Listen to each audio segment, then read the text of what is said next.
Good morning, everyone. Good morning. I think it's about time to get started. So thank you, first of all, for being here today. I'm Melinda Pettigrew, the Dean of the School of Public Health, and I am here to welcome you to the 2026 Health Disparities Roundtable. I'm just really happy that we're able to be here today. It's a testament to our resilience and our commitment to the work that we do. And I'm just really grateful for each of you for showing up today, both in person and online. Before I begin, I want to start off and acknowledge that the School of Public Health at the University of Minnesota, Twin Cities, is built on the traditional homelands of the Dakota people. Minnesota comes from the Dakota name for this region, Minnesota Makoche, which loosely translates to the land where the waters meet the sky. It's really important to acknowledge the peoples on whose land we live, learn, and work as we seek to improve and strengthen our relationships with our tribal nations. We also acknowledge that words are not enough. We must ensure that our institution provides support, resources, and programs that increase access to all aspects of higher education for all our American Indian students, staff, faculty, and community members. The Health Disparities Roundtable is an enduring event at the School of Public Health. It was first started in 2007, so this has been a really long time. We're coming up about 30 years. It started when John Finnegan was dean. And the roundtable is designed to bring national and local speakers to campus to discuss emerging issues in health and racial equity, research, policy, and practice. It's one of the largest events offered at the School of Public Health outside of student orientation and graduation. And the Health Equity Working Group was founded in spring of 2005 with 4 goals: conducting, promoting, and providing greater visibility to health equity research, strengthening collaborative efforts through research, creating lasting partnerships with community-based organizations, and ensuring that the School of Public Health students and faculty work effectively in a diverse society. We are here today to identify effective policies, practices, and programs to advance health equity. As you each are very much aware, we live in challenging times. Those of us who are committed to public health are addressing very complex issues, constrained resources, and an extremely difficult political climate. We are working to rebuild trust with our communities, and community building, as you know, is a cornerstone of effective public health practice. When people feel connected and supported, they are more likely to share information, participate in programs, and work together to address pressing health challenges. These strong community networks help identify emerging needs and ensure that responses reflect local priorities and community contexts. By being present and showing up, strengthening community ties, public health efforts can respond to crises, build resilience, and advance health equity for current and future generations. And we're really at a critical moment right now when so many things have been broken, disrupted. If there is a silver lining to any of this, is that we have the opportunity to really focus on what matters. When things are broken, we have an opportunity to rebuild, and we can rebuild the systems that we want, not just tweak around the edges of a system that we inherited. So to create these relationships and systems that we want in this moment, building and sustaining these relationships across differences, prioritizing the things that matter, this work will be essential to advancing a healthier and more equitable future. So I want to thank this year's collaborators and co-sponsors, the Health Equity Work Group and Community Engagement Subcommittee. So give yourselves a hand.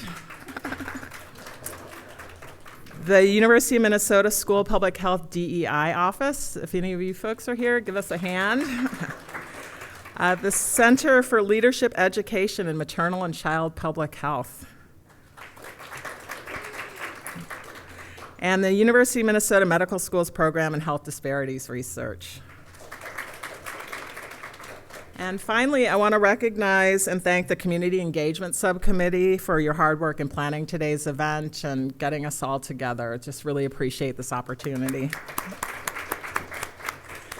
So now I'm going to turn it over to Mary Jo Kreitzer, professor and director of the Bakken Center for Spirituality and Healing, and Zidane Gallant-Laporte, Community Health Promotion, MPH student, who will introduce our speakers. Thank you so much.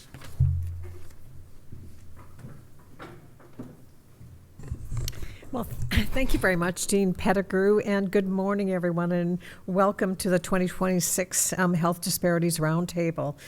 My name is Mary Jo Kreitzer. I'm the founder and director of the Early Bakken Center for Spirituality and Healing at the University of Minnesota. I'm also a graduate of the School of Public Health, and I'm a professor in the School of Nursing.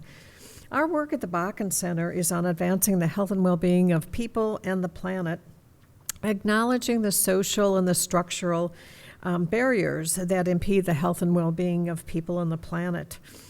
I'm honored, very honored, to be the co-moderator of the panel today that focuses on the important topic of reinforcing solidarity and health equity, community building in our current climate. And I'd like to invite my co-moderator, Zidane Gallant-Laporte, to introduce herself. Hi, I'm Zidane Gallant-Laporte. I'm a second year in the Community Health Promotion Program, as well as a Health Equity minor in the School of Public Health. In both my professional and academic career, I've witnessed the rise and fall of diversity, equity, and inclusion work. Hoping beyond hope that one day we'll be able to reach a world where everyone can live in communities where thriving is not only possible, but is beautiful. As I look forward to graduation, I hope to be part of a generation of change makers, rule breakers, and fighters that work to center community in fostering public health for all.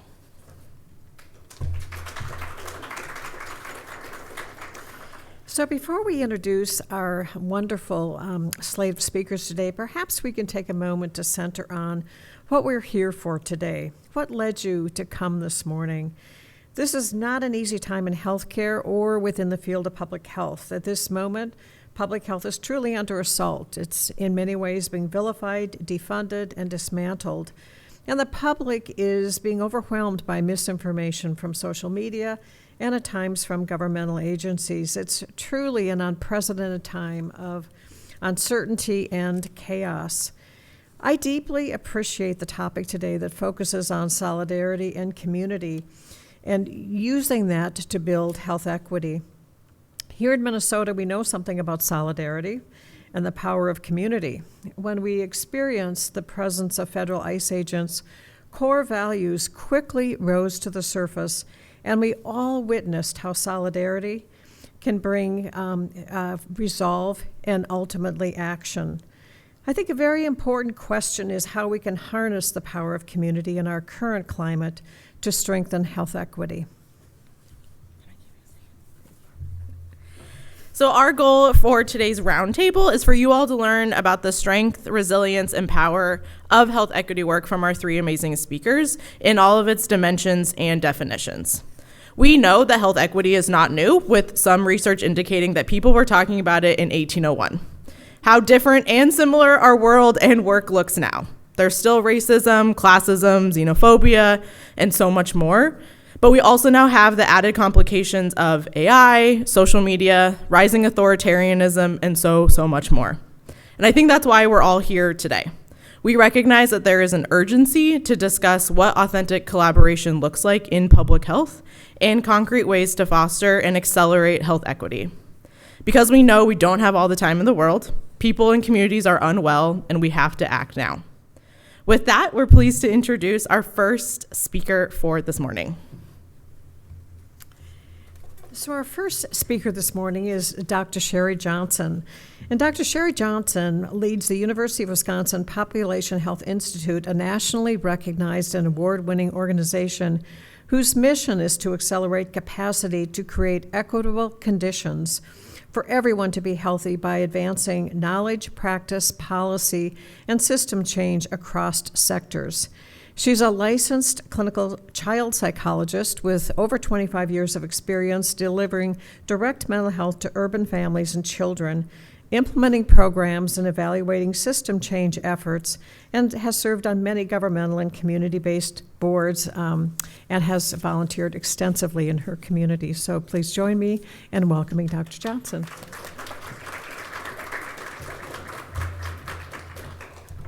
Thank you so much for having me. I'm looking forward to the dialogue with everyone. And I'm old-fashioned, so I'm going to use paper notes. Let's see. Okay, great. So these are my disclosures. The views are my own. They do not represent the University of Wisconsin-Madison. I want to recognize the expertise of my teammates and colleagues and the funding from the Robert Wood Johnson Foundation for some of the work that I'll share, and real gratitude for the expertise of community leaders and neighbors and family and friends who have really shaped me and my career. So I wanted to address two questions that the working group posed as we thought about what this time together would be like. And so they posed these two questions. How do you move from conceptualizing health equity to practicing health equity? And what does collaboration look like with other organizations, policymakers, and grassroots movements? So that's what I'm going to focus my thoughts on today. So Milwaukee, where I'm from, has one of the longest running Juneteenth celebrations in the country, more than 50 years of celebration and memories. Community leaders who started and sustained this tradition knew that understanding our past, creating opportunity, and sustaining connections across generations are key to health. So this photo makes me smile, and it reminds me of two really important things about conceptualizing and practicing health equity. First, it requires that we hold tight to shared hopes and dreams with communities. And second, it requires that we resist a deficit frame. Deficit frames are everywhere. They're pernicious, they're sneaky, and they're mean-spirited. And so as we think about conceptualizing and practicing health equity, we have to make sure that we resist those frames. Conceptualizing health equity by centering the hopes and dreams of communities and resisting deficit frames can serve as scaffolding for the field and inform the data and evidence we create.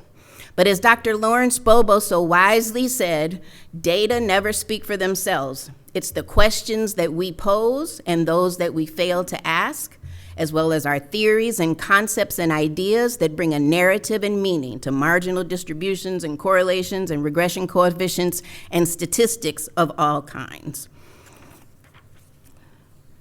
So at the Population Health Institute, we have worked to move from conceptualization to action in several ways.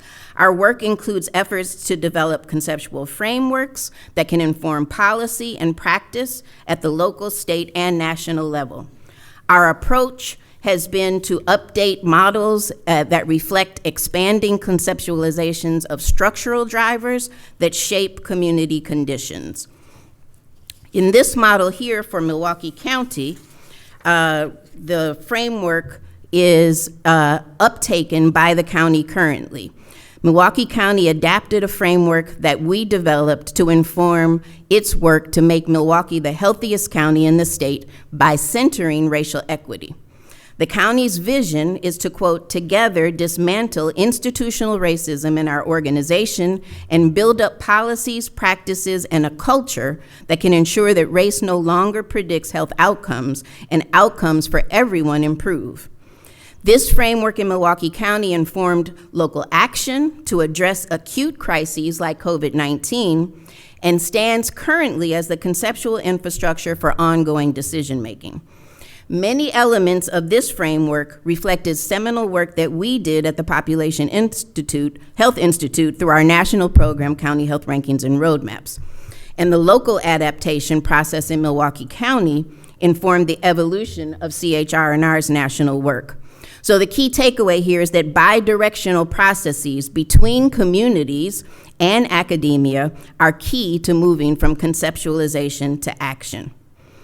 Milwaukee County's framework was informed by the 2014 version of County Health Rankings and Roadmaps Model for Health, which has been widely taken up across the country as a tool to accelerate efforts to address the social determinants of health. And we updated the model in 2025. Our approach to updating the model reflected expanding thoughts about structural drivers that shape community conditions. In 2024, in a Milbank paper that we wrote, we defined the structural determinants of health as the written and unwritten rules that create, maintain, or eliminate patterns of advantage between socially constructed groups. We note that people in groups with more power work to maintain their advantage by modifying and reinforcing rules. So simply put, if the social determinants of health are the conditions where we live, learn, work, and play, as depicted in our previous model, the structural determinants of health are the rules set and held by people who wield power and create those conditions. And so we saw an opportunity to be more explicit in the 2025 model about why things are the way they are. Why are community conditions so different across geographies, across racialized groups, across different groups in the community that experience vastly different community conditions? So we wanted to build solidarity and shared understanding around a diagnosis of core social problems that account for historical harms. We wanted to identify evidence-informed solutions that can address historical harms and redesign systems for everyone to thrive. And we wanted to be able to help, through a conceptual framework, local, state, and national leaders rewrite the rules and how they are applied. So moving from conceptual frameworks to action, I want to share both a personal and another professional story. As in many urban places, Milwaukee, where I lived and grew up, has experienced disinvestment rooted in racialized ideas about who is valued. And these patterns have concretely been borne out in residential racial segregation and the health inequities that are reflected in those patterns of exclusion codified into written and unwritten rules. And in the Sherman Park neighborhood where I raised my kids, we experienced that firsthand with the uprising that occurred after a police-involved shooting. And it really reflected what we know from Langston Hughes's work and his poem, Harlem. What happens to a dream deferred? Does it dry up like a raisin in the sun, or fester like a sore and then run? Does it stink like rotten meat, or crust and sugar over like a syrupy sweet? Maybe it just sags like a heavy load, or does it explode? And what we saw in our neighborhood is it exploded in racial uprisings and the burnings of buildings. But through collaboration and hopeful leadership, new opportunity emerged from the rubble. And the Sherman Phoenix was created in an old bank building. Community leaders and investors built the Sherman Phoenix as an entrepreneurial and community hub that stands today. So thinking about another example from work, we work at this intersection of concept to action at the Institute as well. So in Wisconsin, state leaders championed innovative approaches to support recovery from COVID-19 disparities and saw the value of a community academic partnership approach. Former Lieutenant Governor Barnes, who was previously a community organizer in the faith-based community through MICA, was quoted as saying, "It's critical that our recovery from this crisis is inclusive and equitable, so we must start by supporting the work that community-based organizations are already doing to address these systemic inequities and connect the dots in their own communities." And so our investment at the Institute in relationships with our colleagues at the Wisconsin Department of Health Services and our efforts to be present and useful in communities, even when funding isn't attached, positioned us as an institution as valued partners. We invest at the Institute in our own internal learning, reflection, and capacity building to try to remain trusted and trustworthy as a resource. And so when multiple systems, including government and academia and the nonprofit sector, recognize structural determinants as drivers of inequity via pathways related to material deprivation and community conditions, and social and structural marginalization, then resources can be allocated to address unmet needs that have been systematically produced over time. So this is one of my favorite slides. It's Malcolm X driving a big old Cadillac from 1960, and he was quoted as saying that racism is like a Cadillac. The General Motors Company brought out a new model of their car every year. The 1960s version looks a little bit different than the one that was produced in 1950 or 1980, but both automobiles are Cadillacs. And Malcolm X explained that racism also changes its contours and its shapes, but it's still racism, and he warned his audience against thinking that racism has ended because it looked different. And so this has led our understanding and our approach to working with communities to address racial inequities. When firsthand knowledge and science can inform practice, initiatives like the Just Recovery for Racial Equity can focus on community power building, solidarity, capacity building, and resilience. And so I'm going to run through this example just to highlight some of the lessons learned from our work with Just Recovery for Racial Equity. First, as is sort of common practice in community academic partnerships, we established the community advisory team. It was a critical first step for the initiative and used established best practices like assuring that there was some compensation for the community advisory team members and incorporating evaluation partners like Ubuntu, whose toolkit of culturally responsive evaluation strategies were able to inform real-time learning. And we had to be ready and willing to face the hard questions that would come. Is an academic institution really going to share power? Here's what we learned. The CAT did their job, the Community Advisory Board members. They brought critical analysis of long-standing barriers to collaboration and ideas about how this grant-making process could be transformative. And they made it clear they would not support business as usual. Several concerns emerged. The application burden, working within bureaucratic systems that have contributed to historical distrust of higher education institutions, perceptions and realities of organizations that have had connections continue to have advantages within these systems, skepticism about whether a large bureaucratic public higher education entity like UW really had the capacity for change.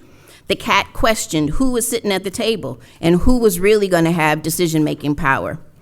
The CAT pushed us to have reasonable expectations for boundaries and hard lines. This might be our full-time job, but it's not theirs. They questioned the amount that would go to community organizations through this grant-making process. $1.2 million sounds like a lot, but it's really not for the level of inequity that had been experienced across generations. And finally, they wanted us to focus on a cost reimbursement model that was not going to work for small grassroots organizations. And so in this work, we were able to push ourselves to do things differently. And one cool part of the story is that the change really came from unusual suspects. Our finance and admin team really led the way. And we don't talk about this a lot in health equity conversations about the importance of everybody in an organization taking on the ownership of advancing institutional policy change and practice for equity. And so you can see in these two emails the way that we responded to the CAT and their insights and demands, quite honestly, to do something different. By taking the idea of power sharing seriously, both within the Population Health Institute and the UW ecosystem, and in partnership with our community advisory members, we actually did something different. We developed a mutually viable solution, a fixed price contract, that addressed the real concerns of the UW system, the Department of Health Services, and the CAT.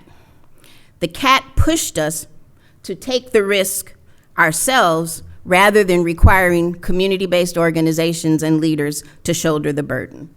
And so these two emails are emails between me and the leadership, finance leadership of our school, where we own that the Institute will assume some of the risk by taking on this different approach to funding community-based organizations versus requiring community-based organizations to basically work for free and expect to get the money later. So returning to Dr. Bobo's wisdom that data don't speak for themselves, I reused a slide from a talk I gave at Juneteenth Day in 2020. I'm sorry for the background. And at that point, I was asking or reflecting on his call for us to think about the questions that we ask and wonder whether the questions that we ask are leading us to any type of transformational knowledge. And I do think we've made some progress in building the muscle to begin to answer the first two questions that relate to your overarching theme of solidarity. How does power building impact health and well-being? And what are the ways that communities exercise collective power to dismantle systemic racism? I think there is progress in academia as well as at the community level in answering some of these questions. And I really hope that the next generation of scholars and practitioners will help us to think about the ways that we can use research and practice to answer that third question. What strategies can be employed to protect social justice movements from infiltration and surveillance aimed at undermining the achievement of a multiracial agenda for health and well-being? Toni Morrison said it best. She said in her address in 1975 at Portland State that it's important to know who the real enemy is and to know the function, the very serious function of racism, which is distraction. It keeps you from doing your work. It keeps you explaining over and over again your reason for being.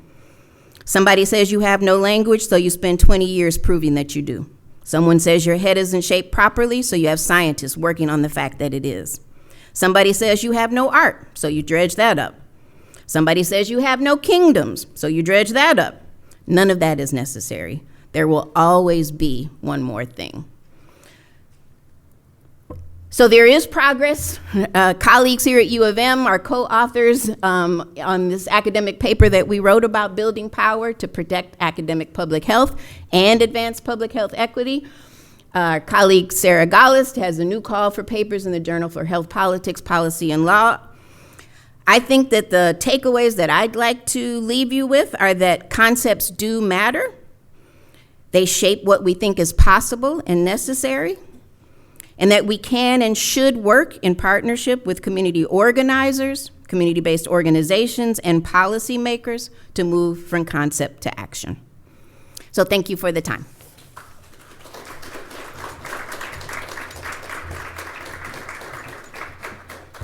Thank you so much, Dr. Johnson.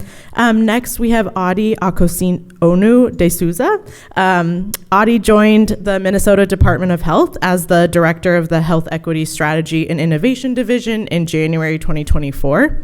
Prior to joining MDH, she worked at the Center for Anti-Racism Research for Health Equity as a project manager and research scholar. She also served as the director for the Research in Color Foundation and is a current Ph.D. candidate at the UMN School of Public Health. Her research focuses on investigating structural factors that result in racial inequities in long-term services and supports, generating population-level research evidence, and working collaboratively toward translating research evidence into effective interventions at the policy level and in long-term care programs and services. Please help me welcome her.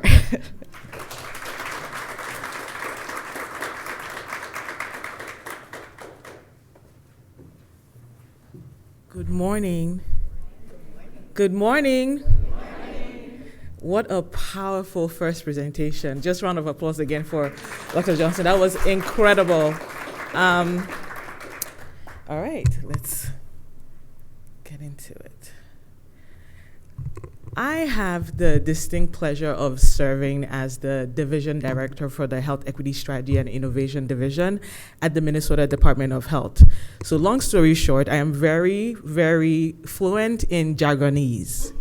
I have spent the past few years that I've been there supporting the division to try to close the gap between what we say about equity and what we actually do about it.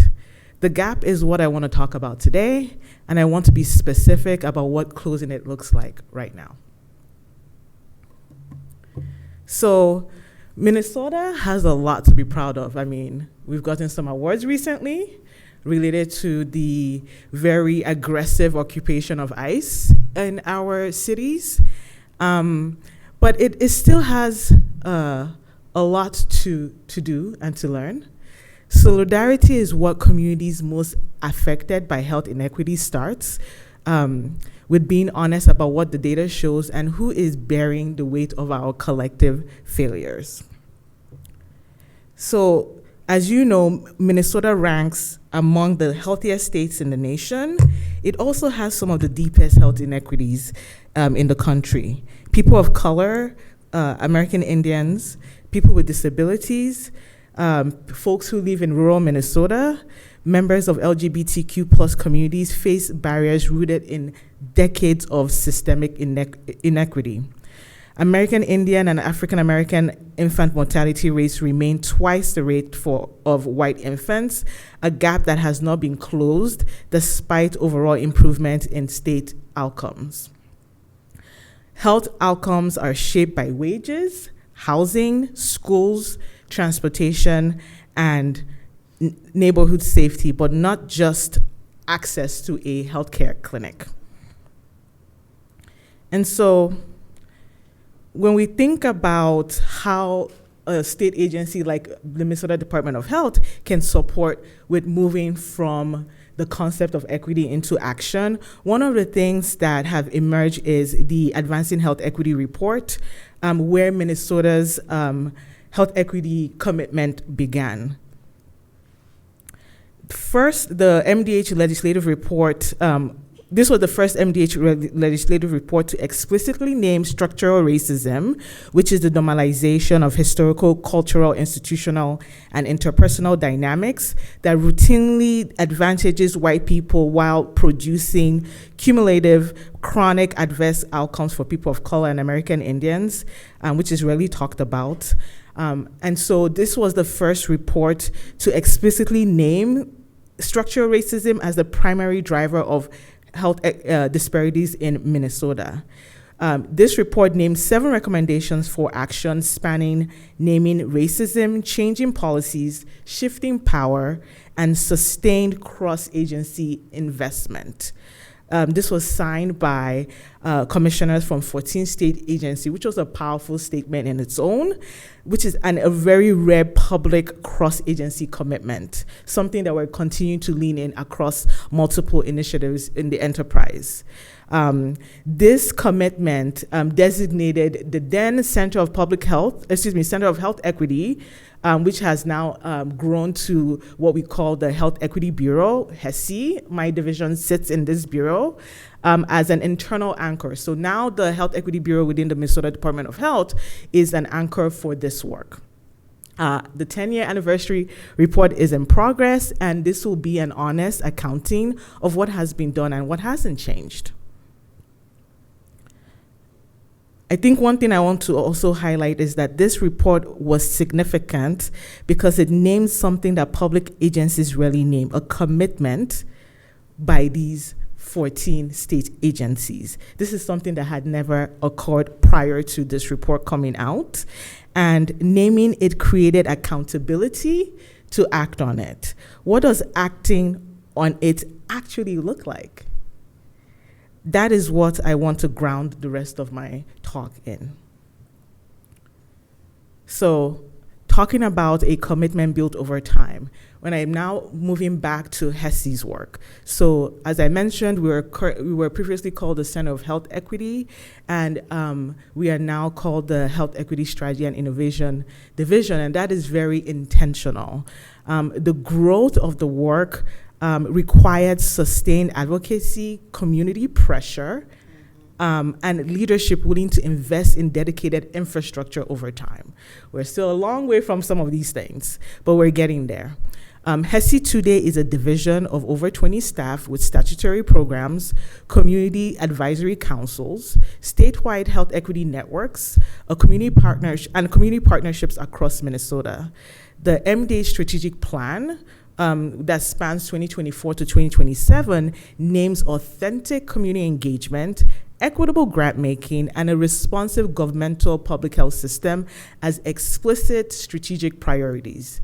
That is what the 2014 AHE report recommendations look like in terms of becoming institutional policy. And so our mission here in HESI is to connect, strengthen, and amplify. So we do the connection by building sustained presence with community partners, local public health, as well as our tribal nations across Minnesota. We also help to strengthen by supporting community organizations to build capacity needed to lead health equity work and navigate government systems, so through grant making and other resources. And then amplify the work that's already happening by ensuring community expertise reaches agency decision-making as genuine input and not just a checkbox. And so I'm going to spend a few minutes on each of these three words because they describe the three distinct kinds of work, and together they reflect a theory of change about how a state agency can actually advance health equity in partnership with communities. And so this picture, some of you might recognize the Commissioner of Department of Health in the middle, is taken with our beloved community engagement team that is part of our division. And this small but mighty team were responsible and have been responsible with supporting community partners as they deliver programs related to the COVID-19 pandemic.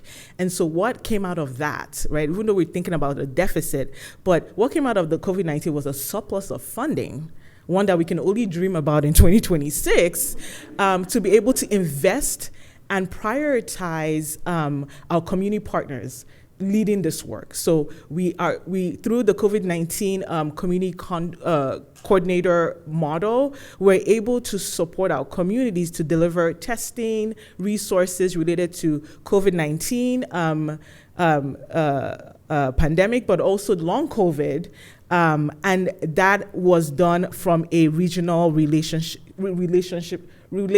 approach. Excuse me. We also, as part of our community engagement efforts, have what we call the Health Equity Networks team, and they also deploy a regional and relational approach across urban and rural and tribal communities, connecting partners to each other, because that's where the knowledge resides. And so it's not about just MDH connecting to different community partners, but it's us supporting with strengthening communities' capacities to be healthy by connecting communities to each other. So we partner with trusted community organizations already embedded in communities most impacted by health inequities, and it is long-term by design, right? So even if MDH doesn't exist today, those partnerships will continue to thrive, knock on wood. So this is long-term by design, and trust is built through this consistent presence, not project cycles. And I've already talked about the regional approach to health equity through the Health Equity Networks program. I think one thing I'll add, or a few things I'll add, is that they also, support with creating avenues and coaching opportunities for local public health partners, tribal public health partners, and other health equity champion organizations. They provide spaces where folks can share knowledge and resources with each other, including during Operation Surge in Minnesota, and also to help support influencing systems change to advance health equity. And then in terms of strengthening, the communities experiencing the greatest health inequities are often served by organizations with the least institutional infrastructure. So here at the Minnesota Department of Health, our job is to help close that gap.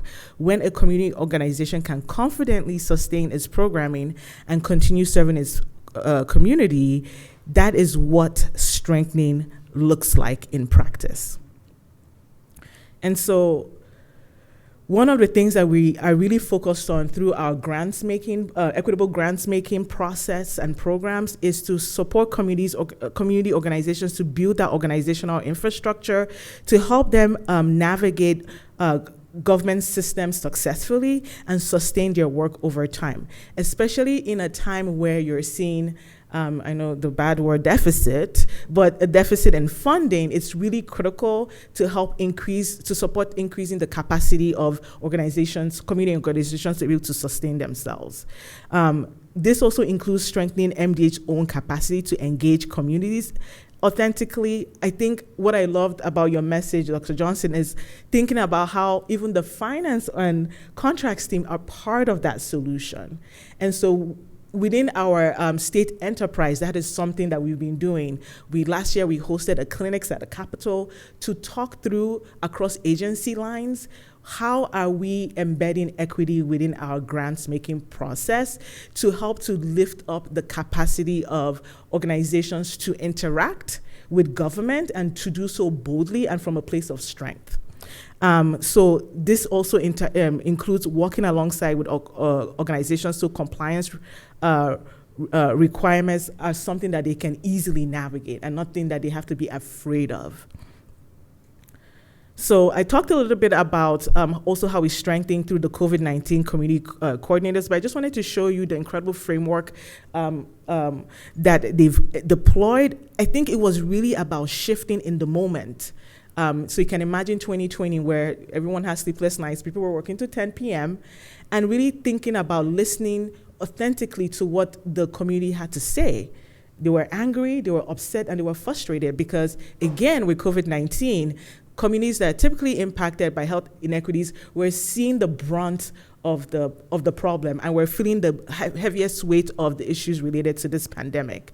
And so there are multiple ways that we attack this. One, by creating that COVID-19 community coordinates program that thought about it at a regional level and at like a focused population level. So, okay, when we think about the intersection of race, ethnicity, and disabilities, who are our partners to help push out, testing and vaccinations in those communities? When we think about our African immigrant communities, when we think about African American communities, and so on.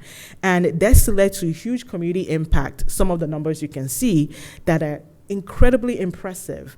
And I think the biggest thing is the amount of trust that was built up because of this. So when we reflect on being in a period of deficit or trying to be creative about how we can work together, because we have sown that seed to do work through a authentic community engagement model, our partners were like, oh, what's going on? Oh, they cut your funding. We got you. We're not new to this. Let's put our heads together and figure out what is it that you need from us to navigate with the lawyers, with Keith Ellison, with our commissioner, and because we had that relationship, it was easy to keep going back and forth with them and saying, this is what we have to do, this is how we navigate, we may have to pause here, but this is what we're fighting for, and there was trust in that. I remember getting feedback from our legal folks saying, wow, we just held a Zoom call with your 44 CCCs, and they were like, what do you need us to do? What do we sign? What do we need to do? And it was because we had invested time in building that trust. And they don't see HESI, they see MDH, right? So building that trust is what is helping us navigate these times that we're in. This picture under Amplify is another incredible attestation of our investment in authentic community relationships and building. We have two councils, the Health Equity Advisory and Leadership Council and the Community Solutions Advisory Council. And last year, we had our very first joint council event.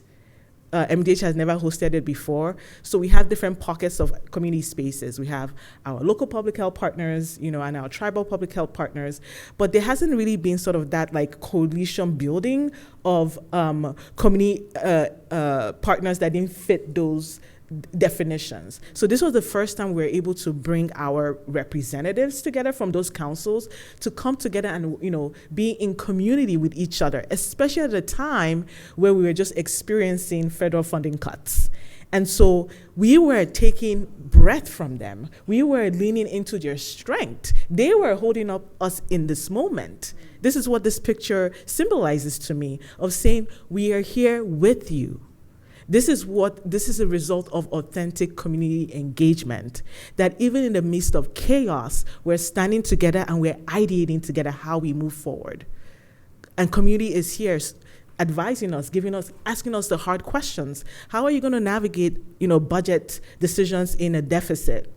making sure we're held accountable to our commitments to health equity, even in this season.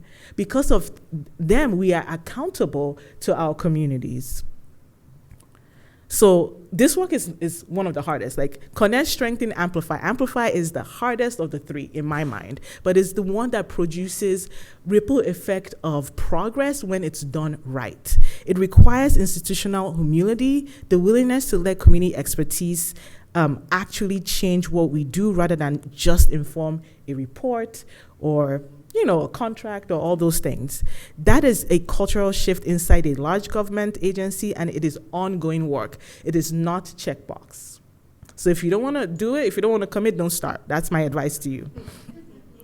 And then just really quickly, one of the things is, when we think of translating concept to action, and investing in authentic community engagement, it means ensuring that the community knowledge reaches the agency's decision making as a genuine input. So that is why we have things like the Joint Council event, why we have council writing recommendations to our agency every single year, in addition to our legislative report, because it helps to keep us accountable, and it helps us to understand where the community is in any given point in time.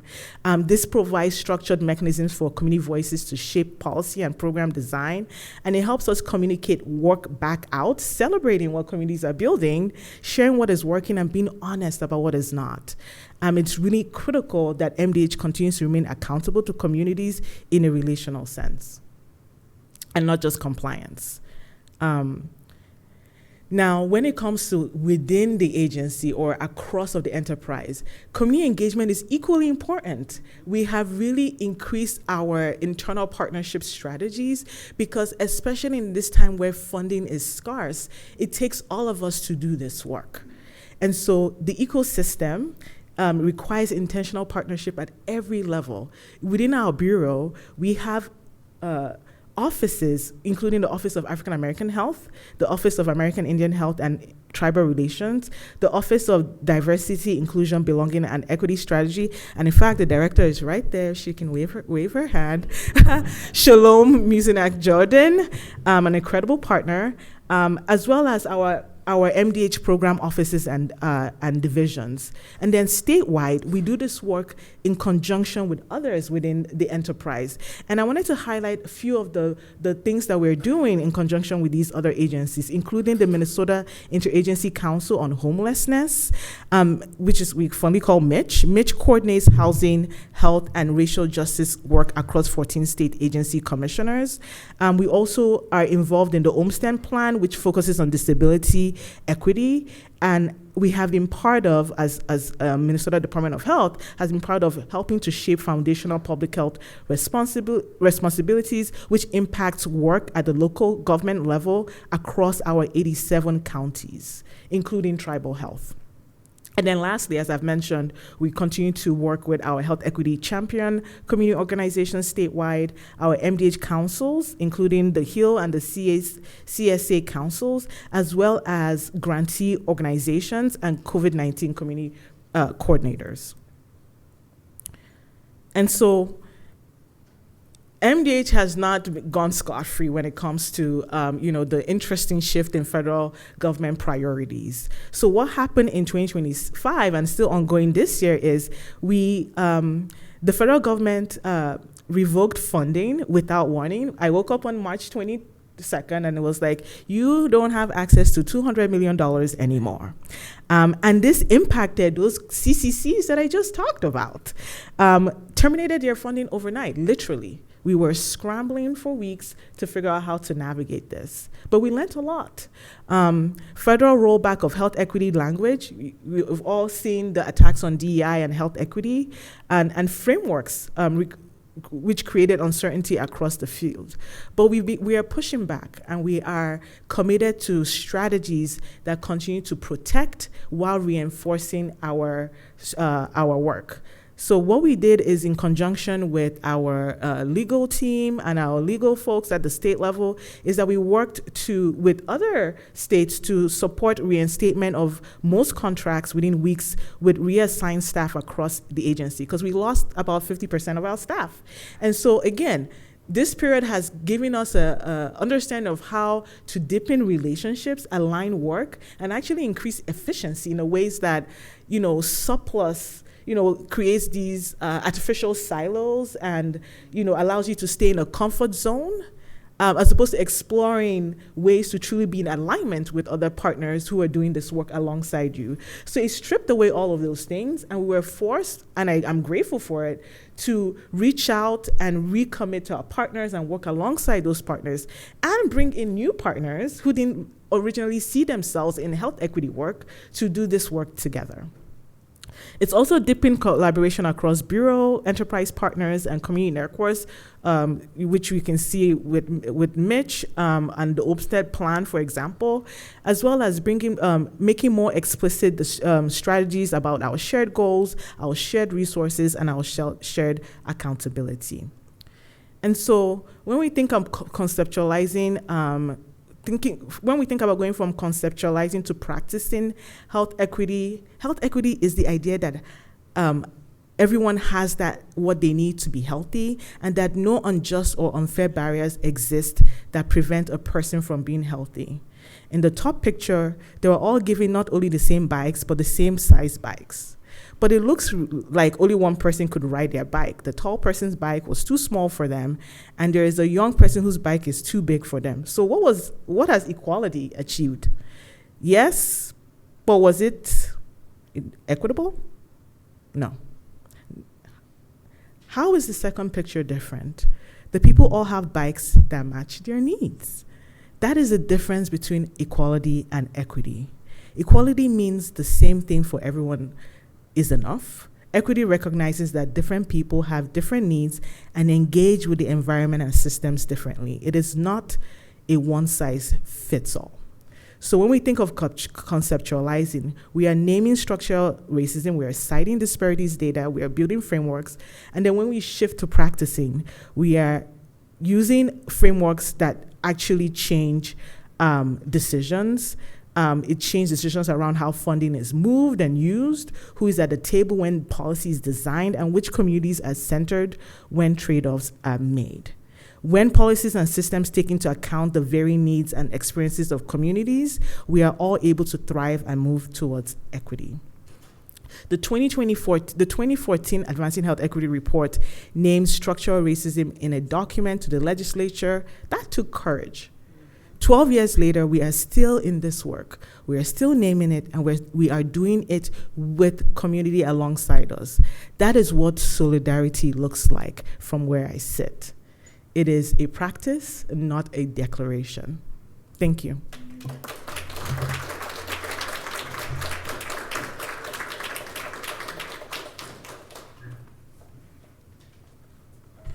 Well, thank you so much for that excellent presentation. I think we can all be really proud that the Minnesota Department of Health is such a model of resiliency and such an authentic community partner. I'm pleased now to introduce our third speaker this morning, Diane Tran. Diane joined Fairview Health Services in 2015 and currently serves as the System Executive Director of Community Health Equity and Engagement at Health Fairview and the Executive Director of the Center for Community Health Equity. Diane previously provided strategic community engagement consulting services at Grassroots Solutions, including directing Minnesota field activities for the Pew Charitable Trust's program to advance federal clean energy policies. Diane is the founder of Minnesota Rising, a statewide network of emerging leaders, and a co-founder of Locus, a local resource network created for and by Twin Cities BIPOC community members. The daughter of refugees, Diane is acutely aware of the influence of place in shaping an individual's life and is committed to building the capacity and resilience of her local communities. Please join me in welcoming Diane.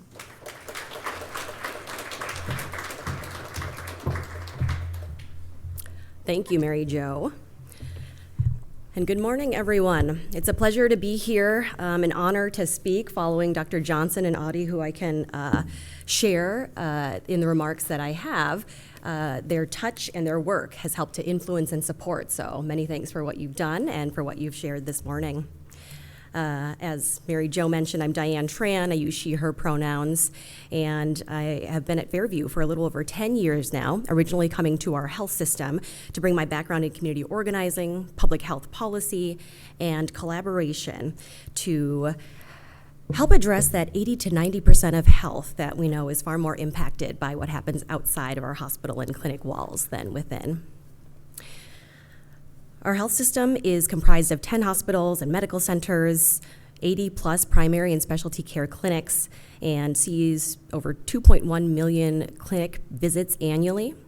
And we're honored to be the 2025 recipient of the American Hospital Association's Foster G. McGaugh Prize, which recognizes one health system across the nation annually for its deep and sustained commitment to community health. Our system was also once again honored as one of America's greatest workplaces for inclusion and diversity by Newsweek in 2025. The Center for Community Health Equity was established in 2022 to formalize our system's efforts to collaborate with the community to advance community health and health equity. The center bridges healthcare and community resources, working to build trust and connection in order to create needed scaffolding and capacity to address shared issues and opportunities. Our three key strategies, noted on the screen, include ongoing and deepening efforts related to being a community incubator to address the social determinants of health and individual social risk factors through collaborative and transformative approaches. Secondly, engagement infrastructure, building trusting partnerships and enabling community and patient voice in order to inform and influence action and decision-making. And finally, to be an inclusive institution, whereby we transform structures to create an increasingly equitable and inclusive environment. The center applies these three key strategies across our initiative areas, including social determinant of health initiatives, such as food is medicine, housing is health, and connection is cure, as well as our population health equity initiatives, including the Native Health Equity Initiative, Birth Justice Initiative, and a growing Black Health Equity Initiative. We also apply these strategies through our place-based partnerships and community clinical integration initiatives. During today's presentation, I'm excited to share more about a few of our initiatives. I'll start with a model that has helped our community incubator efforts, piloted by the Eastside Health and Wellbeing Collaborative, and how we have sustained and integrated the collaborative's co-designed programs into the healthcare setting through the Food is Medicine initiative. Finally, I'll share about our emerging Birth Justice Initiative in alignment with our Women and Children Service Line and in partnership with local community doulas and birth worker groups as collaborators in care. I'll point to the center's three key strategies at work in each example. As mentioned, I joined Fairview in 2015 as part of an effort to address growing knowledge that zip code is increasingly a greater predictor of health outcomes than genetic code. We acknowledged that keeping people and communities healthy requires more than just medical care. Believing that our community members are in the best position to define and develop culturally responsive solutions to improve their own health, and that an anchor institution can help bring those solutions to scale, our community and Fairview together created the Eastside Health and Wellbeing Collaborative. As a large healthcare system aware of longstanding and understandable community mistrust of medical and academic institutions, we started with a deep sense of humility and an eagerness to learn. This included a commitment to foundational beliefs in that first line, including that health and well-being start where we live, learn, work, play, and worship. Secondly, we consider ourselves a healthcare anchor institution. Fairview is home to the first hospital in the state of Minnesota, and we are here to stay. We know that our health is interdependent with the health of our communities, and thus acknowledge that we and the community share responsibility to create a thriving community. And of course, engaging the knowledge and expertise of community through partnership is vital to developing upstream, culturally responsive approaches to well-being. As we initiated our efforts, our CEO, board of directors, and foundation board were in support of piloting this model and were willing to invest time and resources in engagement and partnership, which were critical to seeding this opportunity with resources and trust. The model we ultimately piloted was then to invest in community relationships and to build the collaborative, then to design culturally responsive programs in partnership collaboratively, then to co-implement these culturally responsive programs and partnerships. And over time, we have evaluated our programs and our partnerships and continued to learn and grow together. As I mentioned, this model specifically came to life through the Eastside Health and Wellbeing Collaborative. In 2015, after some 252 conversations throughout the Twin Cities East Metro area, we focused in on the east side of St. Paul. There were high rates of food insecurity, unemployment, and other community health needs. But we also recognized a rich diversity of communities and longstanding history of civic leaders, and they were willing to engage with us and explore this conversation and work together. We began with phase 1. Our CEO at the time, physician leaders, and engagement staff participated in monthly meetings for 6 months to build shared understanding, discuss critical challenges, and identify key priorities for collaboration. Community organization partners also invited additional groups that they felt should also be present. So over time, we had representation from social service agencies, cultural groups, faith-based organizations, city police and fire departments, local civic groups, and more. Ultimately, the group prioritized 2 issues. First, access to nutrition supports, and second, mental health and stress resilience with culturally responsive supports. We then shifted into phase 2. Over the course of 6 months, we met every other week for a half day to develop prototypes to address the priority issues. We provided partner grants to the 24 organizations who were able to provide a representative to participate in the planning process, to compensate and recognize the value of their time and expertise at the table. We brought in skilled external facilitators who reflected the local community, which also allowed us at Fairview to have a seat at the table while addressing power dynamics in the room. And we made sure to feed them with delicious food from local caterers to nourish their minds and connections. The groups produced prototype plans that persist to this day, which our foundation funded, launching us into phase 3. Following the co-design process, we co-implemented with the partner organizations the pilots. The Mental Health and Stress Resilience Partnership developed a multi-pronged plan with a central component of cultural brokers. These are full-time, bilingual, bicultural staff employed by Fairview, as requested by the partner organizations, who are embedded at host site organizations such as American Indian Family Center, Hmong American Partnership, the Karen Organization of Minnesota, Family Values for Life, and CLUES.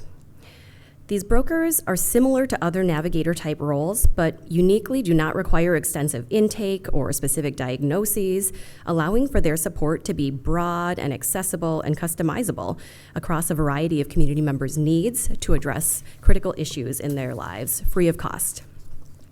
The nutrition group developed a 10-week make-at-home meal kit program for 100 households on the east side to strengthen food skills and increase consumption of meals prepared at home. They worked with an organization focused on local food procurement and featured recipes that highlighted the diversity of cultures on the east side. It was so successful, we were funded by an external foundation for a second round of the program the following year. Of note, both of these ideas surfaced from community organizations participating in the co-design process. They were not interventions or approaches that we would have designed from a healthcare perspective, and that made them even and ever more effective, accessible, and successful for participants. In addition to the programs, the collaborative continues to meet, having celebrated its 10th anniversary this past fall. We've continued to engage their expertise and partnership to respond to local emerging community needs, including throughout the COVID-19 pandemic and increased immigration enforcement, advance policy work at the state and neighborhood levels, and inform healthcare quality and transformation efforts, including reviewing our ambulatory care metrics and the transformation of our St. Joseph's Hospital to the Fairview Community Health and Wellness Hub. As I mentioned, the cultural broker and mealbox programs persist to this day, and we have integrated them into our healthcare system to support our patients and care teams.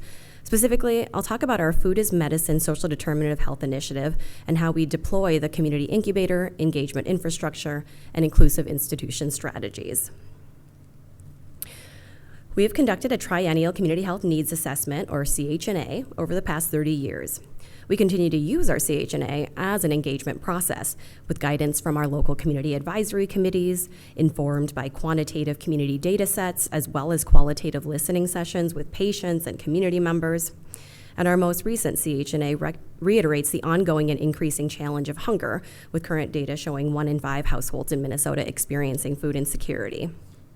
We seek to respond at scale, and this framework shows that our overall center goal to advance health equity and reduce health disparities on the left is aligned to our CHNA priority needs, anticipated impacts, key tactics, and change activities, including our Food as Medicine programming, partnerships, and policy advocacy.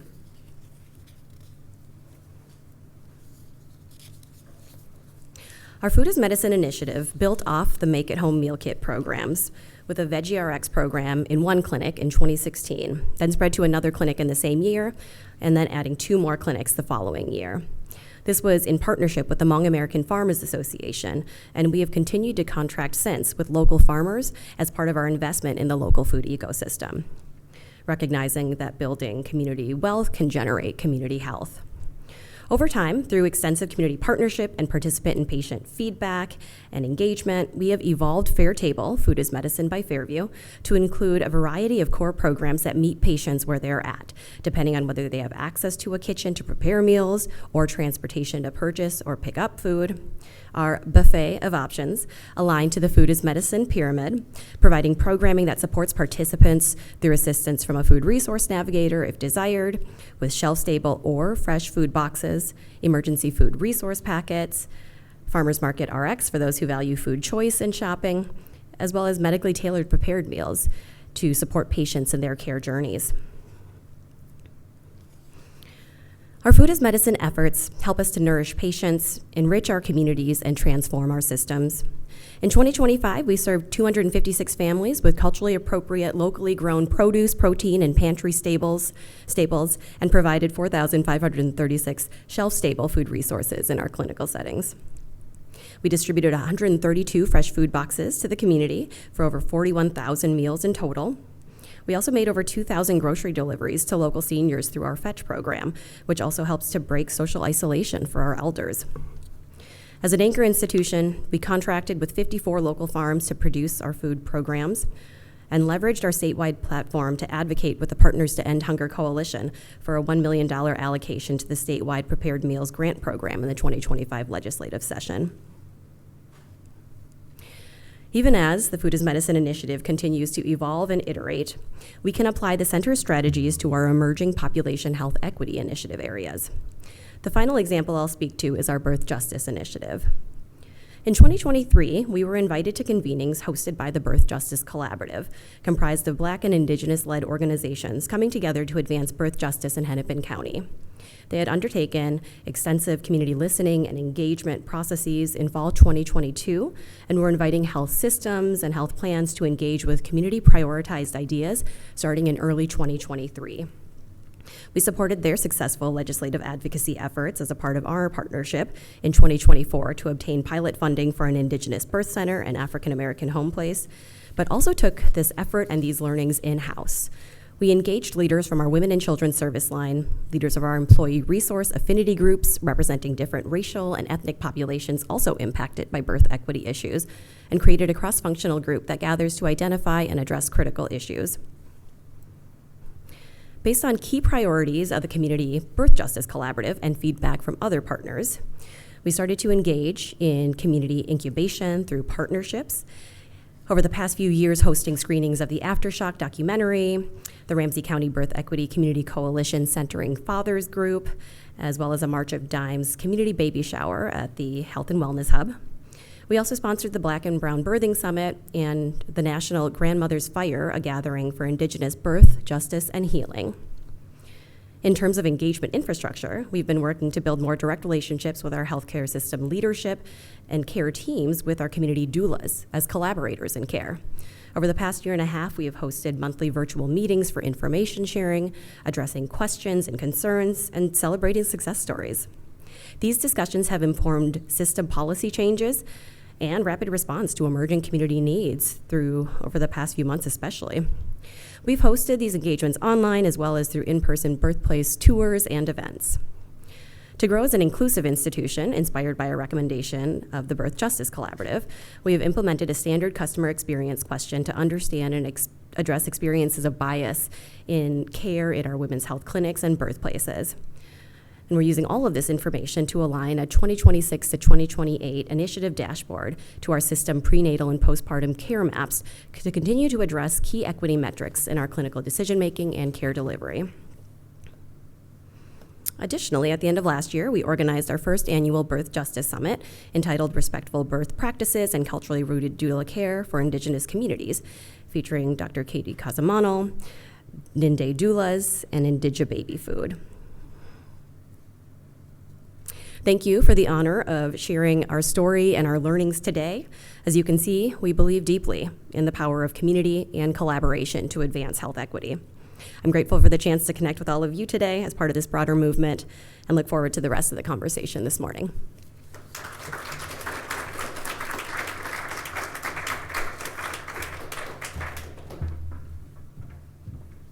Well, thank you so much, Diane. I'm going to invite all of our panelists to come up and sit at the table. And we're going to get questions in a few different ways. So those of you that are physically present, we're going to invite you to just raise your hand and we'll call on you to ask your question. You also have the opportunity to use the QR code and to submit your question electronically. And Zidane is also going to be getting questions via her computer from those of you that are watching online today. And so there'll be ample opportunity to address your questions as well. And so I'm going to just wait until the panelists are all seated. And first of all, I just want to thank you for your fantastic presentations and the way that you actually build on each other's work. I mean, it was a very integrated set of 3 presentations, and I think did an amazing job of pointing to the value of solidarity and community for strengthening health equity. And so I'm going to begin with, are there any questions from the audience that we'd like to start with? Is there anybody that wants to raise their hand and ask a beginning question? Okay. Yeah, here's a mic. Microphone. Nope, a mic is coming your way. I have a loud voice, but in case online people can hear me. Diane, I'm just curious how Fairview is measuring the impact of the work. Like I saw, food boxes going out. Or is there any measurement for the impact on health, or is it too soon to tell for some of these things? Yeah, that's a great question. We have been very thoughtful about our approach to measurement over time. When we initially began in that co-design effort with community partners, there were opportunities partnering with the School of Public Health, actually, to ask biometric information and data as a part of our pilot programs. And as we brought that opportunity to our partners, they requested that we not start there because of that historical mistrust and sense that sometimes medical and academic institutions are doing to community for their own purposes rather than with community for communities' priorities. And so we held off for a few years using certainly extensive survey around some of the markers we were interested in around increased self-reported food skills, increase of fruit and veggie intake when we looked at what we were supplying as part of our Make It Home meal kit boxes initially. But over time, we have found ways to partner, especially as our health system became more capable with nearly universal screening for social drivers of health, of being able to put those resources in place where we were able to work with some of the existing data versus further burdening patients with needing to have them come in additionally for that information, that those are things we could perhaps do on the back end that felt were appropriate as part of existing patient consents and compliance. We've also piloted specific program areas that have given us a chance to bring in additional research supports. I think specific to the fresh food prescription program, I did just have a note that, in our baseline, we had 64 participants that did have an A1C showing diabetes or that they were pre-diabetic. We had 2 readings for 51 of those participants. And for those that had the 2 readings, the average change in A1C was 7.08% reduction.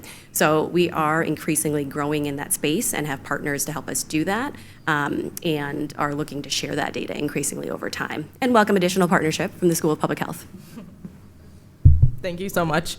I'm going to ask a question that I feel like a lot of the fellow students in the room probably have curiosity around, and we can start with Audie, but then can move on to others. But can you just share a little bit more about how your experiences prior to your current roles informed the work that you do now in what you do in your current work? Hi. I was going to say, which experience should I lean on or lean into? I think I'll start as when I was the Director of Operations for Research in Color Foundation. And one of the things that I took from that experience into my current work is that when you're exploring ideas for intervention, progress, what have you, it feels really messy to start. And we have to get comfortable with the messiness. I think sometimes we expect that we have a good idea, and then when we hit go, it's like linearly, you see linear progress and smooth sailing, and that's not the case.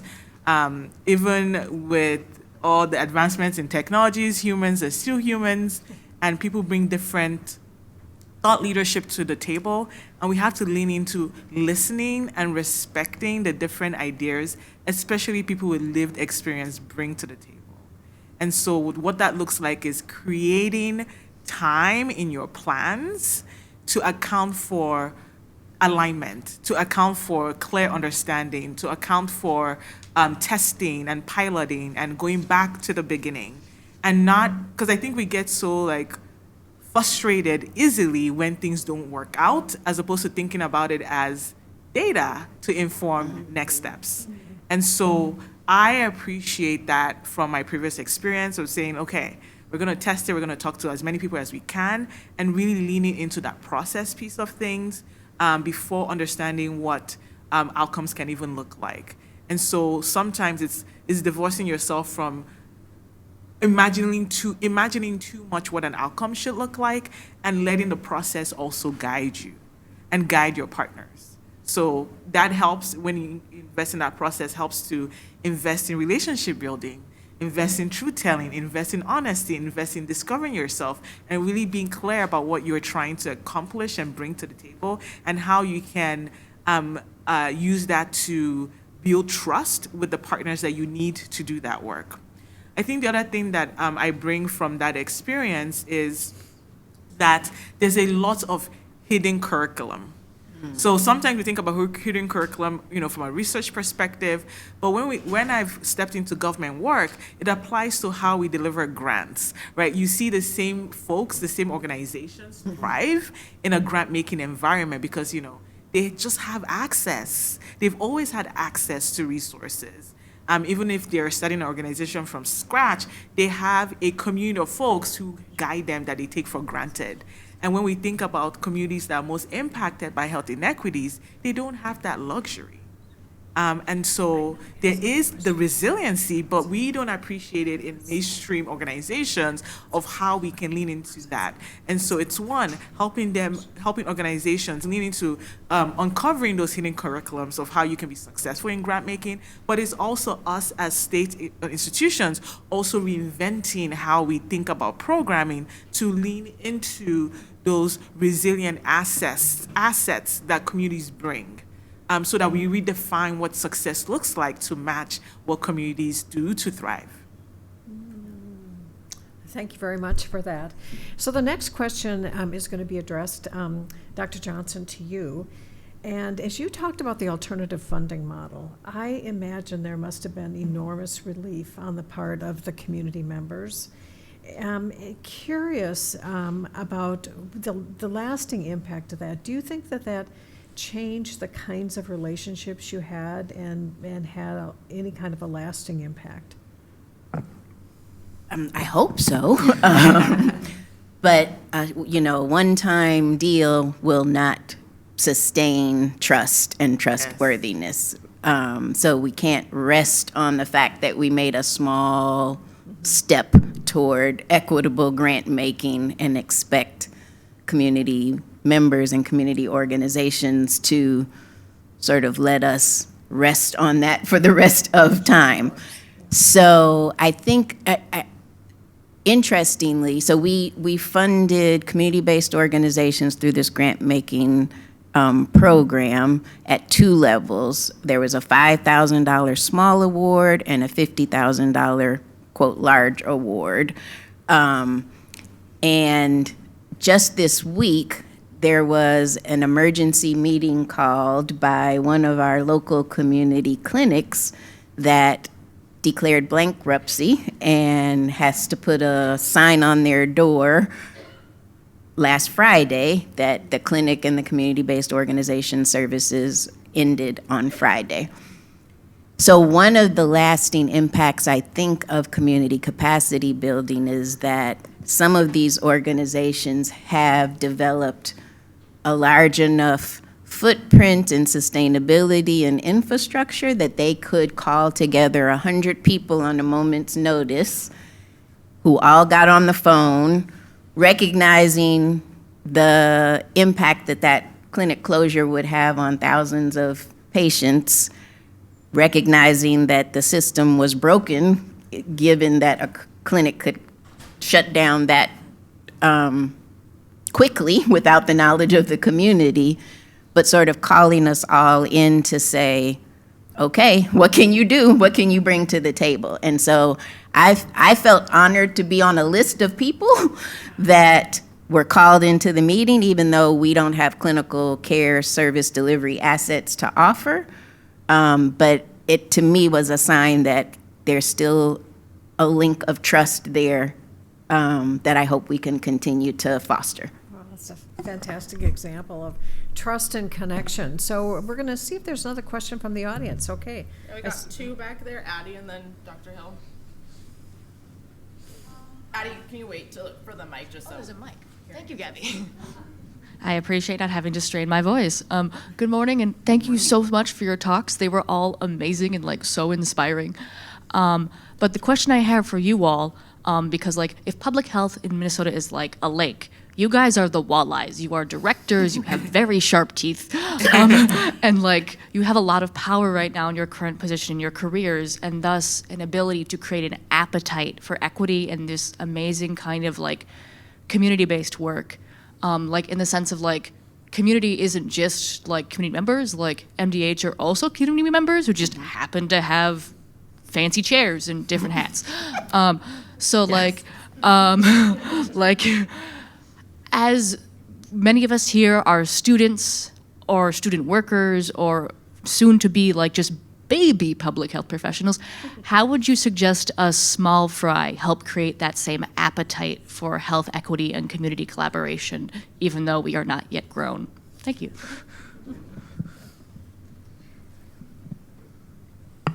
I'm definitely an OG, so.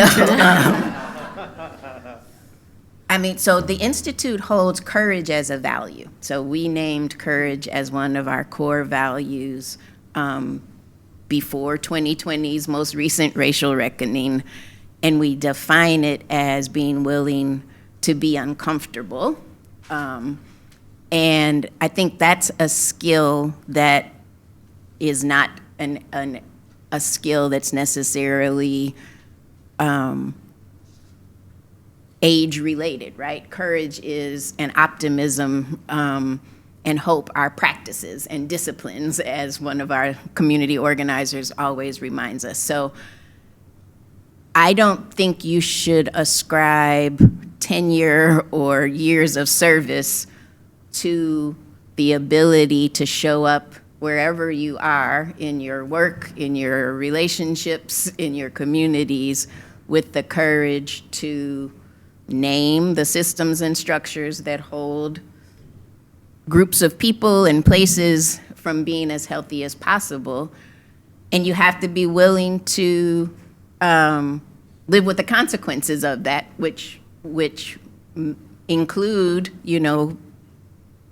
getting the side eye in meetings, getting described as being very passionate in an academic environment is not a compliment. It's not going to get me promoted. Choosing a career path that, you know, if you go into academia, a tenure track position is not going to be valued, community engagement. So these are all choices that people make across their entire career trajectory.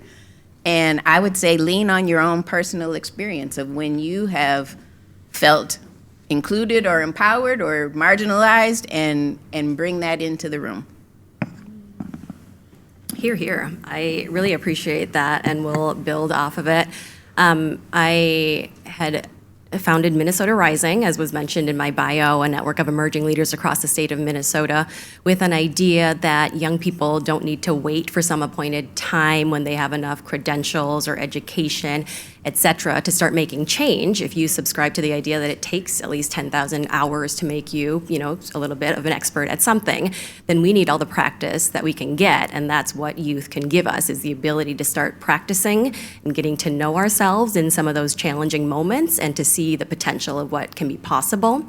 And so I just want to agree that there's no better time to start than now or whenever you do. And part of my public health training is having been a part of Minnesota's youth anti-corporate tobacco movement as a high school student, target market. And so that legacy lives on, right? An effort through the Department of Health, the tobacco settlement, that invested in young people using a counter-marketing strategy to advance public health goals. And knowing the importance of culture, of branding, of strategic messaging, of media advocacy to create change was a really formative part of my understanding of what's needed, of all the different strategies that need to come together to effect change. It also gave me that love for Minnesota, that gave me the chance to travel around the state in a really tricked out van at the time that had like a shag rug and a PS2 to date me. Because it was about appealing to young people and giving them, you know, the choice between Marlboro, Camel, or Target Market. And if you chose Target Market, likely you weren't also going to smoke. You still could, right? But it gave you something else to rebel against. And so just echoing that opportunity for young people and people of all ages to emerging into whatever they're into next, practice to get to know themselves in those opportunities, and to invest in leadership that can be applied in all aspects of their lives. Echo both of those opinions, and I will add, leaning to your fresh perspectives. Like, public health has come a long way, and it has a long way to go. Yeah. And so you see your fresh perspectives as strength to lead us into the next thing, to lead us into the, across the next barrier. And then also leaning to your people. Public health work is not easy. And as much as you have what it takes to succeed, you can't do it alone. So I think use this season as an example of building relationships early and quickly, because you're going to be doing this together with others. Public health is a shared work. No one succeeds on their own when you're doing this type of work, and when you're trying to address health inequities. It takes a lot of shouting, and sometimes your voice gets harsh, and so you have to pass the mic to someone to help you continue shouting. So, build your tribe, lean into your fresh perspectives, and remember that you're not doing this alone. Thank you so much. Dr. Hill, you want to share your question? Yeah, thank you for your presentations. I really appreciate, especially the Cadillac one.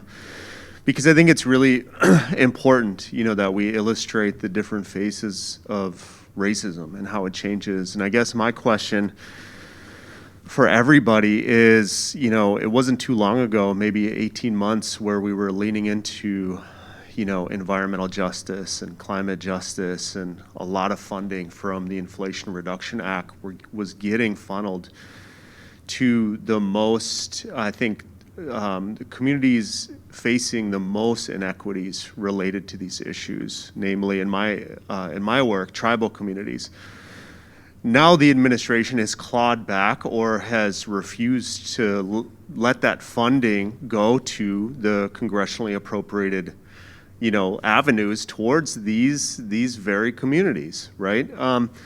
So I guess, in the seeing what's happened, and at the same time, these very same grassroots organizations are now being targeted as domestic terrorist organizations.